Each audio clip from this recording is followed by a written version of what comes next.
आज जो मंच पर 3 मूर्तियां हैं, बहुत ही संत बाबा साहब डॉक्टर भीमराव अम्बेडकर, दूसरे छत्रपति साहू जी महाराज जिनको आरक्षण के जनक के नाम से जाना जाता है, और तीसरे जो कबीरदास जिनको बाबा साहब डॉक्टर भीमराव अम्बेडकर अपना दूसरा वैचारिक गुरु मानते थे। तीनों हस्तियों का महत्व बहुत बड़ा है, क्योंकि एक को बाबा साहब ने अपना वैचारिक गुरु माना है, और दूसरा जो राजा था, आप सबको मालूम होगा, विद्वान साथियों ने और बहनों ने बताया भी कि जब बाबा साहब बैरिस्टर की डिग्री लेकर के बम्बई लौटे हैं और छत्रपति साहू जी को मालूम हुआ कि झुग्गी झोपड़ी में रहने वाला लड़का बैरिस्टर बनकर लौटा है, तो उन्होंने ये नहीं कहा कि उसको बुला कर लाइए। इन्होंने अपने साथियों से कहा, चलिए वो कहाँ पर रहता है, हम उससे मिलने चलते हैं। उस समय का एक राजा स्वयं उस झुग्गी झोपड़ी में जाता है जिसमें बाबा साहब निवास करते थे, और खबर जब बाबा साहब को मिलती है तो आश्चर्यचकित होते हुए वो कहते हैं, महाराज आप मुझे खबर भेजते थे, मैं खुद मिलने आ जाता। उन्होंने कहा क्यों भेजते थे?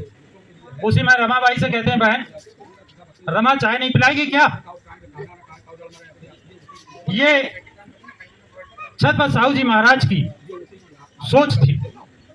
आरक्षण के जनक तो सभी लोग जानते हैं, लेकिन उस झुग्गी झोपड़ी में जाकर के एक राजा जाकर के और झुग्गी झोपड़ी में रहने वाली मैले कुचैले फटे कपड़े पहनने वाली रमा से कहते हैं, रमा बहन क्या तू मुझे चाय नहीं पिलाएगी?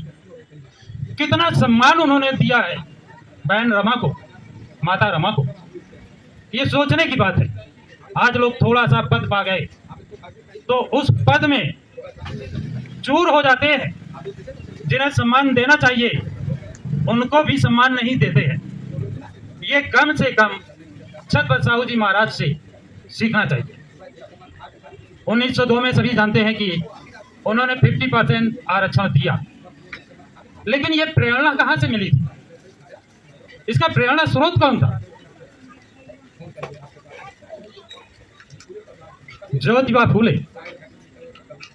ज्योतिबा फूले ने और उनकी पत्नी सावित्रीबाई फूले जब गरीबों को या कहें कि शूद्रों को शिक्षा और स्त्रियों को शिक्षा देना शुरू किया, तो ये मनवादी व्यवस्था ने उन्हें मना किया। उनके पिताजी से मना करवाया। जब नहीं माने, मैं जरा ये शॉर्ट में बता रहा हूँ क्योंकि समय कम है, इसलिए जब नहीं माने तो उनके पिता गोविंद राव ने 2 विकल्प रखे उनके सामने कि यदि आपको यहाँ रहना है, घर और जायदाद में हिस्सादारी लेना है, तो ये पढ़ाना स्त्रियों को और शूद्रों को बंद कर दो। यदि स्त्रियों को और शूद्रों को शिक्षा देंगे तो आपको घर और जमीन जायदाद में कोई हिस्सेदारी नहीं मिलेगी। तो बताएंगे उन्होंने कौन सा रास्ता चुना था? तुम्हें उन्होंने रास्ता चुना था कि हम स्त्रियों को और शूद्रों को शिक्षा देंगे। किसी ने बिल्कुल सही बताया, शिक्षा देने का रास्ता उन्होंने चुना था। इसके एवरेज में उनको घर छोड़ना पड़ा, जायदाद छोड़नी पड़ी। घर और जायदाद छोड़ने के बाद उन शख्स ने 18 विद्यालय खोले थे। 1848 में पहला और महिलाओं के लिए 1852 में पहला।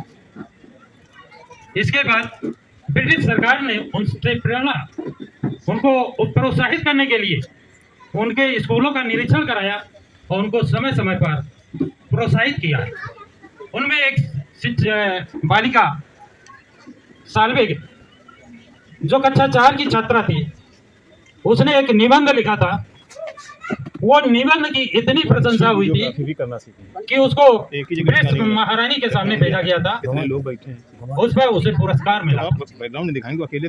जो ये लोग कहते हैं कि शूद्रों में या अनुसूचित जाति के लोगों में या महिलाओं में ज्ञान नहीं होता है, ये उस बालिका ने, कक्षा 4 की बालिका ने गलत धारणा साबित कर दी कि ये धारणा जो बना रखी गई है वो गलत है। हमको अगर समान अवसर मिलेगा तो मैं इनसे कितना आगे निकल जाऊंगा।